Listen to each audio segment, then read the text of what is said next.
So this video on emotion and color is going to go over how we can be affected by color and then how we can use that to effectively enhance our storytelling. And the images in this set of slides are going to come from your textbook, which is Design is Storytelling by Ellen Lupton. So just a reminder from before that kind of how we're framing emotion. A great story does more than represent emotion from a distance. It makes us feel an emotional charge. And we're going to see this through line of taking us from being an observer to an active participant being a big part of how we're using color in storytelling. So in the beginning, we had a look at how you might put emotion on a color wheel. And we're going to take this further into seeing how emotion actually, or how color actually affects us and our emotions. So there are certain physical reactions to colors that are kind of hardwired. For example, red has a tendency to raise our blood pressure and our heart rate, whereas blue tends to be calming and soothing and lower our blood pressure and our heart rate. And you can see here in these swatches, they're all more or less the same color red, but there are certain cultural connotations that we might put onto color as well. So some of these psychological reactions are natural, as we said, red and blue, but many of them are going to be cultural, such as you can see here, we've got Greek mythology, we've got the god of wars associated with this red, and in revolutionary Russia, we have it associated with socialism. But in the United States, we have the Republican Party. In Britain, you're going to have Labour associated with red, which is the opposite side of the spectrum of conservative to liberal and left-leaning. So it can kind of run the gamut depending on your cultural connotations. But again, there are certain things that are more natural and hardwired in terms of our physical reactions. So we need to consider the color's cultural context. How are we using it? Where are we using it? The narrative content of our story that we're telling, and the psychological effects in order to use color effectively. We can use color to alter the meaning of an image. We can use it to alter an environment or a product used in branding. All of these ways are going to change the impact on the users, the viewers, the readers, whoever they are, who are coming in contact with what we're making and what we are telling our stories about. So for example, what does green mean? And again, here we have various swatches of the color green. Now in this case, we've got some different hues. We've got different values in light to dark and different intensities of the color green. But you can see that if you're looking through the actual things that they're used in, the brands that use them, there are certain through lines. So for example, throughout the world, we associate green with life, with the natural world, with plenitude.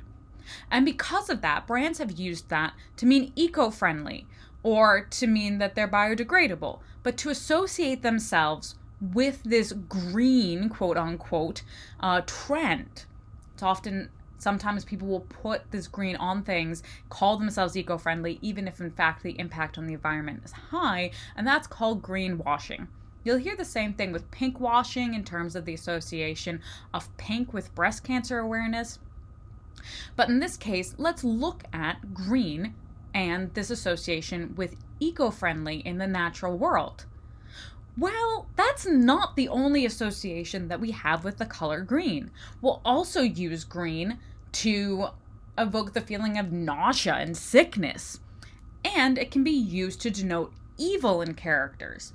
So just by slapping green onto something doesn't mean we're always going to associate it with something good like life and plenitude. It's going to be determined by the context.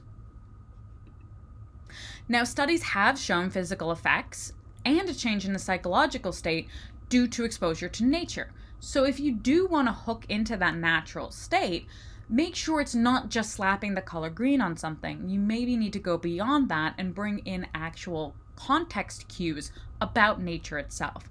Leaves, trees, actual grass. You need to go beyond just a single signifier in this case. And similarly, we can use those kind of cues to do the opposite as well.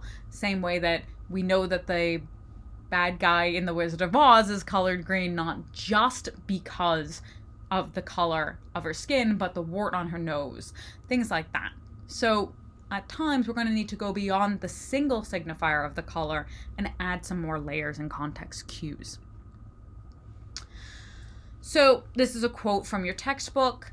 Although color has different symbolic meanings in different cultures, there is scientific research to suggest that in the absence of other cues, there are some responses that are nearly universal, or at least widely shared among many different peoples. So if you want to draw on those, you know that that's a very strong natural reaction between certain things. And you can kind of count on those beyond, say, the more cultural things. We are very attuned to yellow and blue lights. Naturally, we're hardwired for this. They're indicators for us from the shift to day to night. Think about the fact that your phone has a night mode and that it shifts the color of the light that comes to you. Well, this is because of that natural feeling we have. And so getting that blue light in the evening actually has an effect on our brain. So if you want to tap into these natural physical reactions we have to certain colors, there are certain things that you can pretty much always count on people reacting to. Bright colors and warm colors, we're going to have a happy reaction to. If you want to evoke energy in a high active state, use bright colors, use warm colors.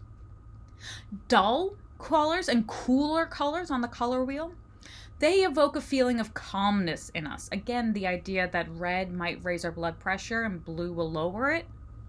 This is tapping into the exact same thing.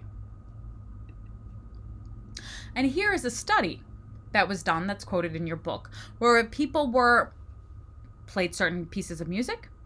They were shown a range of colors. And these people were coming from different backgrounds in different countries.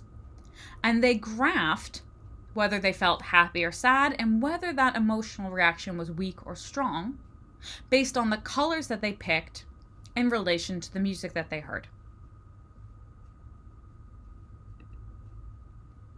So color doesn't just represent moods, but as we see through that scientific studies, it can lead people to experience them. So if we have these physical reactions to color, we can then bring those into other people. And in the same way, stories move us from witnessing an event to feeling. And a quote from your book, narrative helps us shuttle between representation and experience, between cultural convention and embodied felt response. And so we want to utilize color to help us do that. Now here's a tool that can be used. It's used by Pixar, but you can use it too.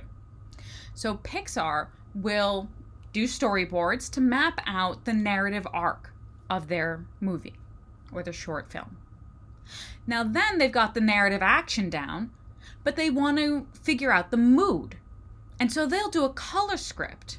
So they have their written script, they have their storyboards, kind of that gets your action, and then they're going to apply color to those storyboards in order to show at a very high level. Again, these will be positioned on a wall in a large conference room, and anyone who walks in would be able to then see how the emotional arc matches against the narrative arc. They use color, they use lighting setups as well, and here we can see on the left-hand side a couple of almost kind of storyboards from a game showing how if the player or user is doing well, it's very bright, lots of whites, smiley faces on your little characters. But as they're doing more poorly, in this case their intestines are feeling poorly, the colors shift and they change and they have frowny faces instead of smiley faces. So we can tell that the player is maybe not doing as well because of a shift in color. So you can use this as well. And we're going to get into both mapping out of moods, but also using storyboards as we progress towards our longer video piece. And so you might want to think about how you can use color to help get those feelings across, to really emphasize and to push your story beyond simple representation and bring the viewer really into your story.